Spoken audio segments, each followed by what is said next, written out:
What's up everybody, D-Man back. Welcome to a brand new video, and today we're going to be doing another Playmates unboxing. That's right, it's finally time, to get out the Playmates Mechagodzilla 2021.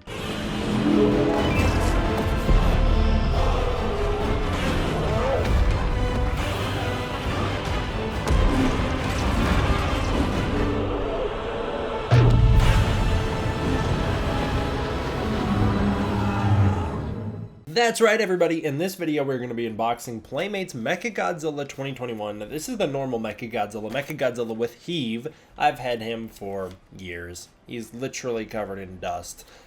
These ones were hard to come by back in the day, and then I was on a break, so I didn't ever get around to it. This is 2021's Mechagodzilla from Godzilla vs. Kong. This one was designed by Jared Krishavetsky, and I think he did a pretty good job. This is one of the more unique Mechagodzilla designs. Of course, he's a little more skeletal than the Mechagodzillas we've seen in the past. That's kind of what makes him special. So let's just get him out, and then we can see what he's like. Oh, really quickly, let me just mention the box. So this is the standard Godzilla vs. Kong Playmates box. You've got the Godzilla vs. Kong banner up here, the classic banner. Back of the box, you've got Mechagodzilla here, just normal Mechagodzilla. It shows that he's got some battle damage accessories. They found a way to do battle damage even on Mechagodzilla. You've got a lineup of all the other Godzilla vs. Kong line that they had. Side of the box, just the burning city like normal, and then you just got some general legal information and then showing how to put the tail on. I like the Godzilla vs. Kong packaging. I like the colors. I think it's a clean look. I've always been a fan of this packaging. I think Playmates did good with this stuff. There's also a little description on the back of the box here for Mechagodzilla. It says, a robotic apex predator, nice, apex, good stuff, with unstoppable powers of laser destruction. Mechagodzilla was created in secret to destroy Godzilla and end the reign of the monsters. Good stuff. And I like that he comes with the HEAV, because again, Apex made Mechagodzilla, Apex made the HEAVs. So I like that he comes with a HEAV. Now some of their Kongs should have also come with HEAVs, but I'll take it with the Mechagodzilla. Hold on a minute. Playmates is doing the thing again where they totally catch me off guard with way more articulation than I was anticipating. I'm very excited about this already. Well, I just noticed one mistake, but dang, Playmates, you're already catching me off guard and I've not even finished unboxing him yet. That's cool. Alrighty, so this is how Mechagodzilla comes out of the packaging in 3 pieces. The battle damage is removed on him and then the tail's popped off. So let's see generally how easy is this to put together.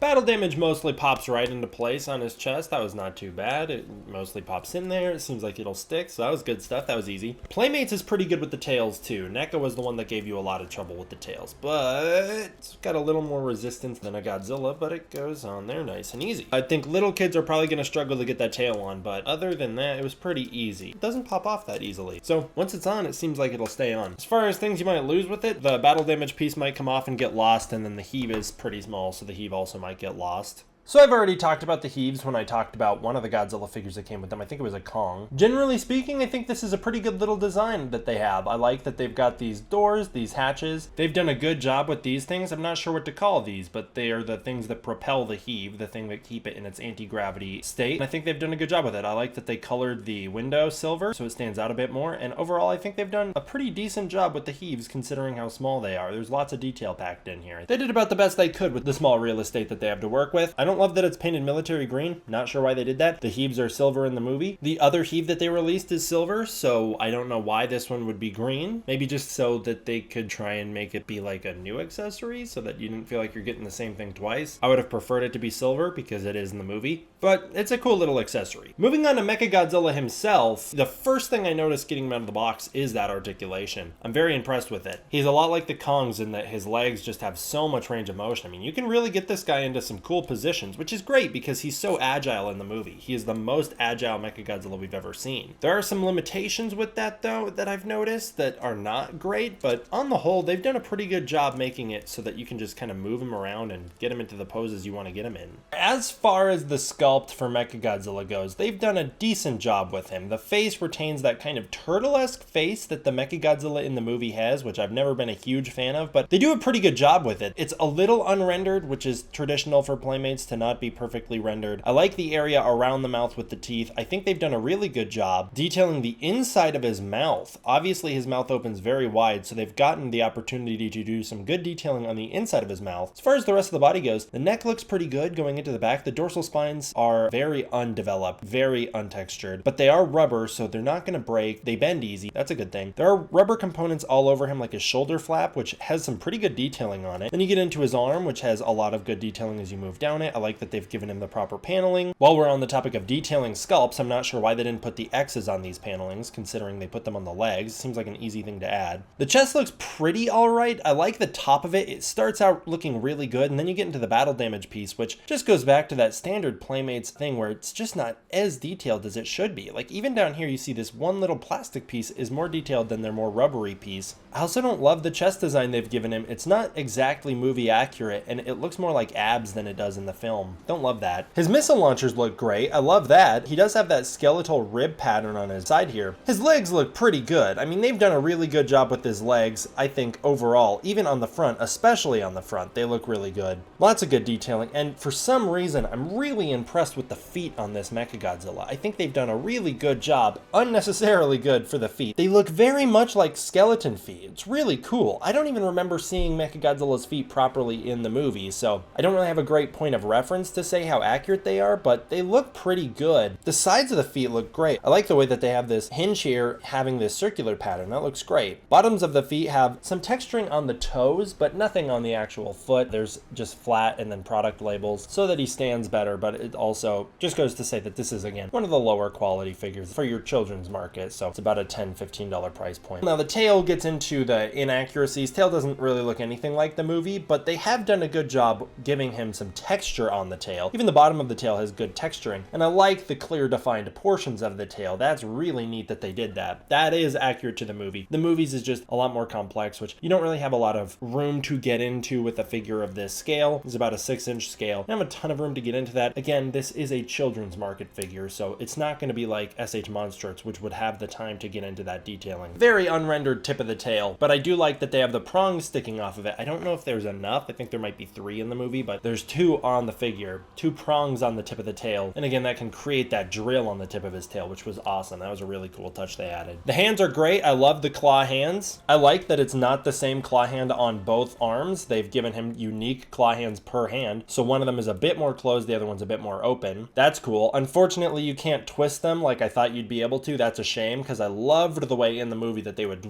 spin around. That was sick. And overall, I'm fairly impressed with the accuracy in the sculpt on this figure, and I think they did a good job with it. This might be more accurate to the Mechagodzilla from the movie than their Godzilla was to Godzilla from that movie. Don't think it looks as good or is as accurate as their Kong, but I think it's pretty good. He does have the battle damage accessory that comes off very easily, and actually he's got an interesting pattern underneath. Obviously Playmates had to make this up because that doesn't happen in the movie, but he's got this circular pattern inside. It's kind of like a chest where he's got this sort of ab structure, which again, I don't know why Playmates adds, but I like these circles going on. I think that's an interesting design, and actually, I'm not the biggest fan of their chest piece. This might be one of the first Playmates figures that I think looks a little more neat with the battle damage exposed. The only issue you run into is he's got that huge gap right there where this plugs in, so that is why I would not display him like that, even though it does look a little cooler. Now, my initial thought when I got this guy out was that there wasn't much more they could do with the paint job than what they've done here. He's got a very nice matte silver. It covers his whole body. It looks good. Makes him look robotic, metallic. That's great. He's got those beady red eyes, which is fantastic. And then he's got the red all on his spines, which looks great. And then he's got a little bit of red on his chest. And I thought there's not much more you can do with Mechagodzilla to make him look like Mechagodzilla from Godzilla vs. Kong. And then I pulled up my reference photos and realized potentially what they're doing here, and I could be very excited to get the Proton Scream Mechagodzilla out, the one with his beam blast coming out. It seems this is Mechagodzilla when he fights the Skullcrawler, right? He's not supercharged yet. He's just standard Mechagodzilla, because when he gets supercharged and fights Godzilla and Kong, he's got more blue running through his body, the blue energy, which is great. I don't think Playmates is going to add the blue energy, but his whole chest lights up red. His whole chest has red going through it. His whole body has red going through it in a way that they have not captured here at all. There's a lot more potential for this figure to have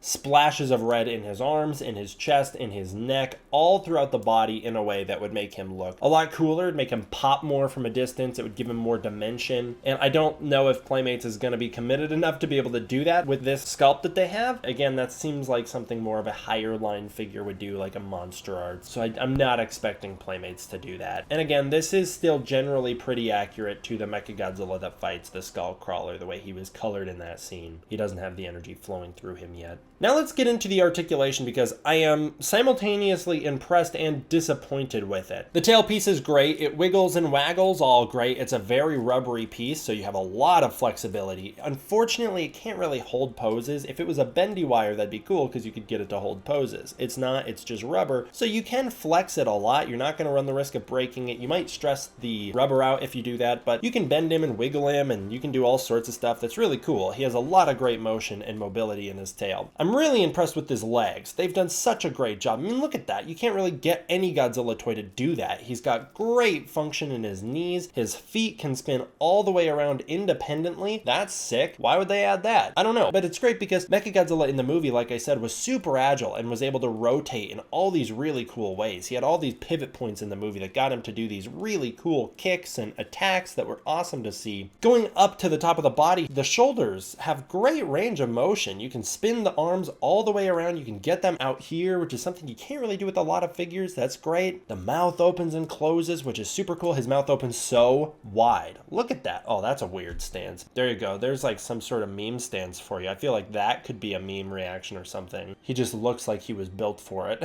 You've got a great range of motion in the shoulders and the jaw, and then you kind of fall apart with everything else because the elbows don't pivot at all. There's no articulation. There's nothing in this elbow. Why? Why can't he flex his elbow? That's really annoying. His hands don't spin at all. There's no clamps in here. You have a built-in articulation point right here. Just put a joint right there so his hand can clench. I don't know why they didn't. That's really frustrating. You can pinch it, which is nice. You can force it to do that, but it can't hold it. Seems like it would be so easy to add. And again, why don't the elbows flex? That's really annoying. And although, yeah, you got great range with the mouth, you can't turn the head at all. That is a drawback of the sculpt. His neck bleeds into his back. There's no difference there. It's all one piece. And with the way they've done the spines, you have no ability to turn his neck. So his head is just in this fixed position where he's kind of looking upward, and I feel like he's going to be basically looking above your Godzillas and your Kongs unless you force his knees so that he's looking straight forward. I don't love that about it. One thing that I want to point out that I don't know how I totally feel about is, in terms of the paint job, the pure red dorsal spines look really cool. They've got a very flashy look, obviously makes him more colorful, but it's not movie accurate. I'm going to give it the pass just because it makes him pop more and they haven't continued the red throughout the body, but these really should be silver pieces with red tips. That's what they really should be. I do like that there is some detailing in the dorsal spines, like you see some carvings in them to show that there is dimension to them, but they don't look movie accurate at all to me. I've also noticed some quality control issues on mine. Like, these are going to be some really little nitpicks, but I don't even know if you can see it on camera. Deep in this tail piece here, you see a little scuff of black on the final little spine. Not sure what that's about. And then there's plastic warping and chipping right here on my Mechagodzilla where his spine connects to his tail. Don't know why that's there either. I'm not sure what caused that, but it looks messy. There's also some warping and flexing or like scuffing on his jaw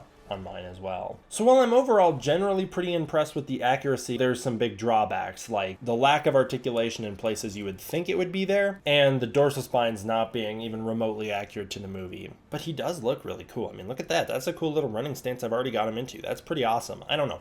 On the whole, I'm more happy with this than I'm not. I think the things that they have done right about this outweigh the things that are maybe drawbacks. Man, I am noticing a lot of quality control issues now because I'm also seeing more of that plastic chipping right here on his knee. Don't know what's up with that. Getting into some quick comparisons here just so we can wrap this all up. Here he is next to his Bandai America Mechagodzilla 1974. The two of them together, and actually goes to show how much better executed Bandai's Mechagodzilla was, that he looks way more metallic and shiny, especially from a distance. He's got a lot better painting where you can see a lot of different shades of gray and silver throughout him, and then his red pieces pop way more than the Playmates Mechagodzilla. So the 1974 Mechagodzilla is way better. There's just so much more depth in in the sculpt as well. Here's a really unfair comparison, but to the Kiryu, this is a Japanese Bandai. I believe this is 2003's Kiryu. Again, Kiryu's looking a lot better. The Playmates Mechagodzilla is taller than either of these two Bandais, but their sculpts are way better than his. Comparing him with his counterpart, this is the only other Mechagodzilla I own. This is the Funko Mechagodzilla, and there's some things that Funko has done a lot better. Like their sculpt is way more rich, way more detailed, there's way more depth, and it's way smaller. So comparing these figures, it gets a little tricky giving Playmates a pass for some of the things they've done when the Funko Mechagodzilla actually has a lot more going on with him and looks a lot more movie accurate in many respects, especially those dorsal spines. Yeah, Funko did a great job with this, and I'm really seeing that now having the two compared to each other. Funko's paint also looks a little more metallic than Playmates. Now getting him into his own weight class here, let's compare him to some Playmates Godzilla vs. Kong figures. Got the Playmates Skullcrawler and the Playmates Mechagodzilla. Skullcrawler is pretty large compared to the Mechagodzilla, but you at least can get them to do some fun fight scenes. Oh yeah, Skullcrawler is huge compared to Mechagodzilla. Unlike in the movies, I think this Skullcrawler would stand a shot of actually destroying and taking down Mechagodzilla. But that's a fun fight you can have right there, and that's a fun combo to put together. Now Mechagodzilla taking on the guy who beat him in a fight. Mechagodzilla versus Kong right here. Kong's a lot smaller than Mechagodzilla, which he should be.